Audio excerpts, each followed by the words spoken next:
नमस्कार, आप देख रहे हैं B924 की खास खबर। निषाद पार्टी के कैबिनेट मंत्री संजय कुमार निषाद के नेतृत्व में संवैधानिक अधिकार यात्रा पहुंची फर्रुखाबाद। बता दें खबर फर्रुखाबाद से ही, जहां दिल्ली चुनाव पर बोले मंत्री संजय कुमार निषाद राजनीति अभिभावक की तरह है। मंत्री ने केजरीवाल पर निशाना साधते हुए बोला, अभिभावक तो बन गए लेकिन खुद ही जेल चले गए। जनता तय करेगी उसे किस तरह का अभिभावक चाहिए।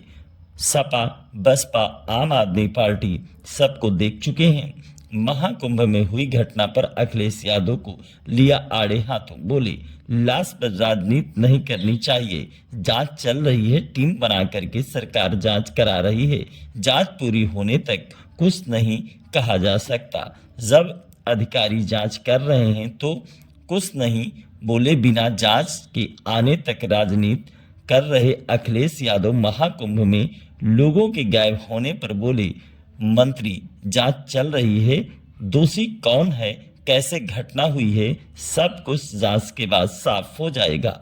देखें खास खबर B9 न्यूज़ 24 के साथ। मंत्री, आज मिल्कीपुर में चुनाव है, दिल्ली में चुनाव है, क्या तैयारी लग रही है? किस तरीके से भाजपा की आने वाली अपील कर लिया हूँ उसके माध्यम से कि भारतीय जनता पार्टी बोर्ड ने काम के आधार पर जो वादा करते हैं वो पूरा करते हैं।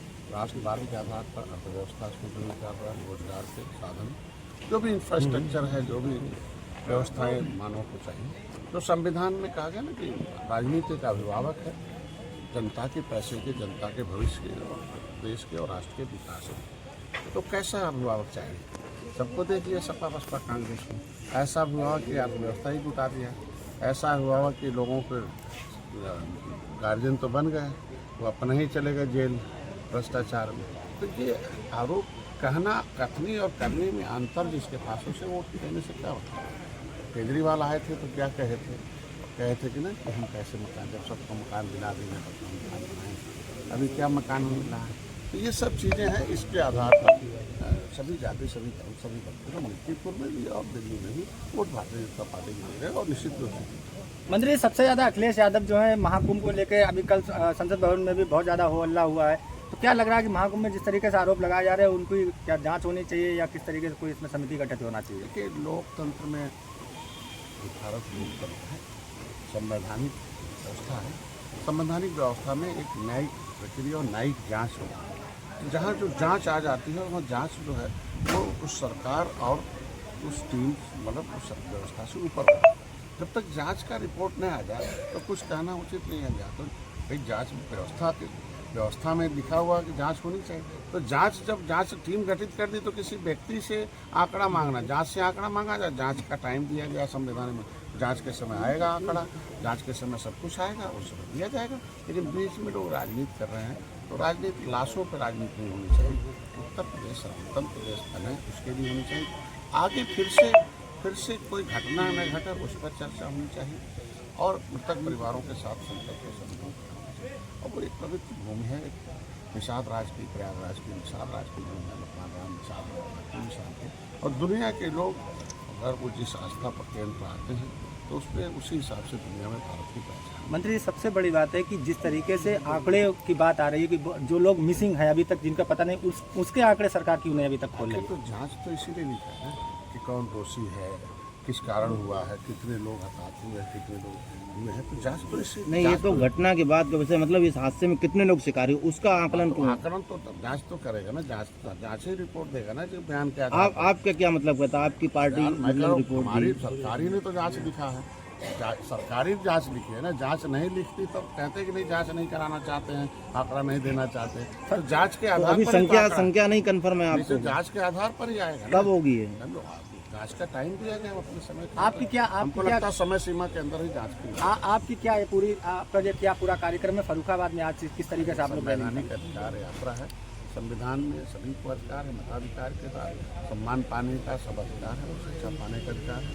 उसमें कमज़ोरों को भी विशेष स्थान है। कमज़ोर को इस तरीके से हम रखते हैं, संविधान में अधिनियम है 341 कि मजबूत घोड़ा कमज़ोर घोड़े का हिस्सा खा जाता है। इसलिए आरक्षण की व्यवस्था दी गई है, आरक्षित की गई है। पैसा, पुत्री, शिक्षा, स्वास्थ्य, रोजगार, पद इसका राजनीति सब सुरक्षित की गई है 23%। उसमें लेदरमैन, वाशरमैन, फिशरमैन 66 समूह हैं।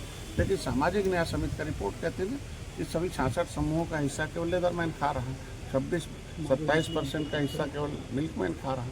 ऐसे में इनके हिस्से कहाँ जा रहे हैं? तो इनका संविधान में अगर हिस्सा मिला हुआ है तो कैसे लूटा गया, उसके लिए इनको पर्दाफाश किया जा रहा है कि 1994 में उत्तर प्रदेश में एक अधिनियम अलग बन गया कि जो जातियां अनुसूचित में दिल्ली में थीं जो संविधान में, उसे ओबीसी में डाल दिया गया। तो फिर हम लोगों ने जब आंदोलन किया 7 जून 2015 को, एक बार रोड पर आए तो फिर उसमें से अनुसूचित पिछड़ी जात से सीट से निकल गई कि नहीं ये अनुसूचित हैं तो वो लागू होना चाहिए। अनुसूचित है तो अनुसूचित है, वो 9% ओबीसी से कटे और फिर एससी में जुड़े, तो जिसको लेना है उसको तो वोट पाना पड़ेगा ना। आपकी पार्टी और राजभर जी की पार्टी में क्या अंतर है? दोनों लोग एक ही न्याय की लड़ाई लड़ रहे हैं। देखिए उनके क्या है, लेकिन हम संवैधानिक लड़ाई लड़ रहे हैं। संविधान में राजभर भी अनुसूचित जाति सूची में है, भर भी है, और जो है बिंद भी है, कश्यप कहार भी है, धीवर भी है, प्रजापति भी है। 66 समूह है। 66 समूह में 17 पिछड़ी जातियों में जो डाले गए थे पिछड़ी जातियां, वो अधिसूचित हैं संविधान में और राष्ट्रपति के द्वारा गिनती हुई थी 1961 में। तो ऐसी सभी जातियां, चाहे राजभर हो, चाहे प्रजापति हो, चाहे कश्यप कहार हो, उनको राष्ट्रपति ने मेरे आंदोलन के बाद 7 जून 2015 सड़क पर जो आंदोलन किया था, रेल आंदोलन किया था, तब राज्यपाल ने 31 दिसंबर 2016 को निकाल दिया। तो मैं सभी जातियों को अनुसूचित जाति का प्रमाण पत्र मिले, जारी हो, ओबीसी से नाम खारिज हो और एससी का प्रमाण पत्र मिलकर जारी हो। ये मंत्री जी, एक सवाल है, जो महाकुंभ भगदड़ वाली जांच है वो कहीं न कहीं साजिश के एंगल से अब जांच हो गई है, तो क्या लगता है वो जो भगदड़ हुई उसमें साजिश है? नहीं, अभी जब तक जांच के रिपोर्ट में आ जाए तो किसी व्यक्ति के कहने पर जांच अधिकारी जो नहीं, ये तो आपकी पार्टी की ओर से बयान आ रहा है कि ये साजिश तय हुआ है। पार्टी के सरकार ही पार्टी है ना, पार्टी सरकार है और सरकार के हम लोग अंग हैं, हम संवैधानिक पदों पर हैं। तो सरकार ने जांच की है, उस जांच में अधिकारी हैं जो जांच के मेंबर्स हैं, वो कोई बयान देते हो तो उस पर जवाब दिया जा सकता है। कोई किसी के आप मानते हैं कि आपकी सरकार में भ्रष्टाचार है? देखो, आज के दिन में कहीं भी जो मामले आते हैं तो उस पर संज्ञान है। हमारे समय जो पहले की सरकार थी और अब की सरकार है, दोनों में बहुत अंतर है। आप देख सकते हैं किस तरीके से लोग हम उत्तर प्रदेश अर्थव्यवस्था में कहाँ जा रहा है। अगर हम उससे कहते तो अर्थव्यवस्था सुदृढ़ कैसे होता है? अर्थव्यवस्था अगर रिकॉर्ड में सुदृढ़ हो रहा है, काम दिखाई दे रहा है, तो इसके मतलब काम अच्छे हो रहे हैं। अच्छे कार्यों की सराहना होनी चाहिए। कहीं भी गलती में तो मुख्यमंत्री को धन्यवाद दूंगा। कहीं ऐसा मामला आता है जो दोषी पाए जाते हैं उनके खिलाफ कार्रवाई होती, चाहे कितने रसूखदार होते हैं। तो ये व्यवस्था है, उस व्यवस्था का पालन हमारी सरकार में। ठीक है, थैंक यू। मंत्री जी